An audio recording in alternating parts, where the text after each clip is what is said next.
ہمیں 2-3 روز سے لوگ سوال پوچھتے ہیں اور جواب بھی ہمارے اسکالر نے دیا اپنی بساط کے مطابق۔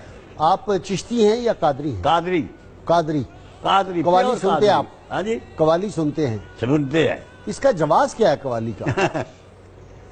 قوالی کا کیا جواز ہے؟ ہاں، یہ قول سے مستق ہے۔ اچھا، اِنَّهُ لَقَوْلُ رَسُولٍ کریم، یہ قرآن پاک بھی رسول کریم کا قول ہے۔ ٹھیک، قول کیا ہے؟ بات ہے۔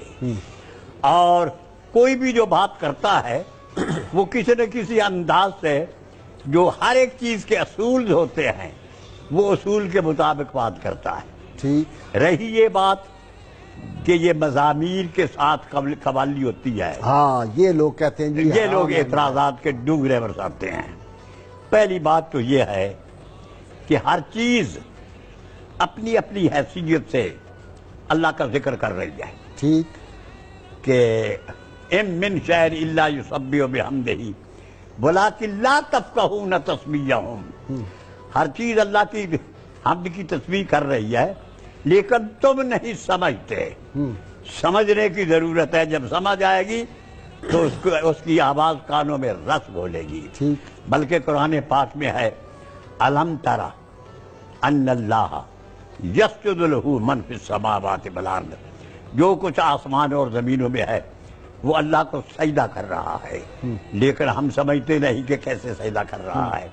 النجم والشجر یسجدان، رہی یہ مضامیر، حضرت مولانا روم صاحب سے اگر پوچھا جائے تو انہوں نے اپنی مثنی شریف کو نئے سے شروع کیا ہے۔ اچھا، نئے بیسی کو کہتے ہیں، اور وہ یہ فرماتے ہیں بسنو از نیچو حکایت میں کنن و جدائی ہا شکایت میں کنن، اگر تیرے کان سن سکتے ہیں تو سن، یہ جو بانسری ہے یہ کیا شکایت کر رہی ہے، یہ کیا بات کر رہی ہے کہ از جدائی ہا شکایت میں کنن، یہ تو اپنی جدائی کی شکایت کرتی ہے کہ کس نیستاں تامرا ببوری داند از نفیرم مرد و زن نالی داند، جب سے مجھے اپنے اصل سے جدا کیا گیا ہے مجھ میں ایسی آوازیں پیدا ہو گئی ہیں کہ ہر مرد و زن جو ہے وہ گریہ کناں ہے۔ سینہ خواہم شرح شرح از فراق تا بگویم شرح شوق و اشتیاق، جیسے بنسری کا سینہ چھلی ہے میں بھی چاہتا ہوں کہ میرا سینہ چھلی ہو تاکہ محبوب کے اشتیاق و ہجر و فراق کی بات کروں اور اس کی یاد میں روتا رہوں۔ کوئی اسلام کے کوئی ثبوت دینا کہ جی صحابہ کرام کے دور میں بھی فلاں موقع پہ اس طرح ہوا تھا؟ خود رسول کریم صلی اللہ علیہ وسلم کیا عاشقان جمال مصطفیٰ تھے مدینہ پاک میں، جن کے ذوق اور شوق اور اشتیاق نے رسول کریم کو مکہ معظمہ سے ہمیشہ کے لیے مدینہ پاک لے آئے۔ وہ کیا کہتے تھے؟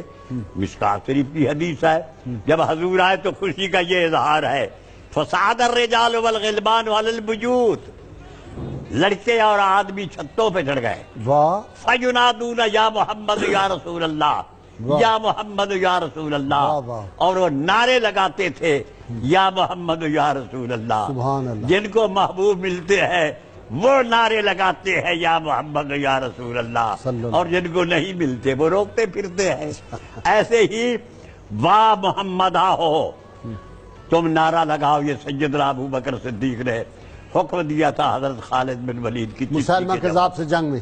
ہاں جی، مسلمہ کذاب سے جب جنگ ہو رہی جنگ یہ جب مسلمہ اب وہ جو طلع البدر علینا وہ دف پہ بچیوں نے پڑھا، وہ یہ ہے کہ بچیوں نے ان کے پاس دف بھی تھی اور وہ کہہ رہے تھی طلع البدر علینا من ثنیات الوداعی، ان کھجوروں کے جھروٹوں سے ہم پر بدر طلوع پذیر ہو گیا، اب وجب شکر علینا ما دعا للہ دائی، ہم پر اس انداز سے شکر کرنا ضروری ہے، واجب ہے۔ وہ جو شکر انہوں نے کیا تھا دفے بجا کر کیا تھا، لہذا عاشقان جمال مصطفیٰ اگر دفے بجا کر حضور کی تعریف کرتے ہیں تو اس میں وہ سنت ہے ان عاشقان جمال مصطفیٰ کی بچیوں کی، ان کو یہ صحابہ کرام نے سکھایا تھا۔ اولیاء کرام نے بھی سنی ہے یہ؟ ہاں جی، اولیاء امت نے سنی رہے اولیاء کرام کہنے کی اجازت دیجیے ہاں۔ خواجہ خواجگان معین الدین اجمیری چشتی نے ہاں۔